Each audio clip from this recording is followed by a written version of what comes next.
राजा और संत। एक संत हमेशा घूमते रहते और लोगों को धर्म कर्म के लिए प्रेरित करते थे। घूमते घूमते वे एक ऐसे राज्य में पहुंच गए जहां के राजा बहुत दानी और धर्म कर्म करने वाले थे, लेकिन उन्हें अपनी शक्ति पर और धन पर बहुत घमंड था। संत उस राजा के राज्य में ठहर गए। कुछ ही दिनों में राज्य के काफी लोग संत के पास पहुंचने लगे थे। संत अपने अनुभव से लोगों की समस्याओं का हल बता देते थे। उनके उपदेश सुनने के लिए लोगों की भीड़ लगने लगी थी। जब ये बात राजा को मालूम हुई तो उसने संत को अपने महल में भोजन के आमंत्रित किया। संत राजा के महल में पहुंच गए। राजा ने संत का बहुत अच्छी तरह सत्कार किया, खुद भोजन परोसा।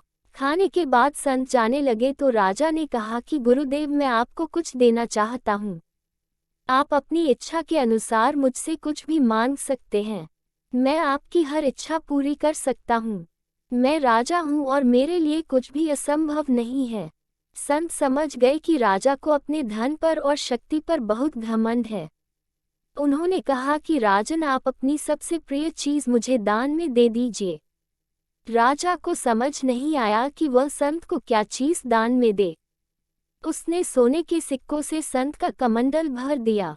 संत ने कहा कि राजन, मुझे धन नहीं चाहिए, मुझे पैसों का लालच नहीं है, आप मुझे अपना अहंकार दे दीजिए।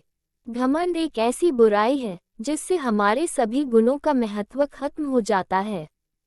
इस बुराई की वजह से आपके भी सारे गुण महत्वहीन हो जाते हैं।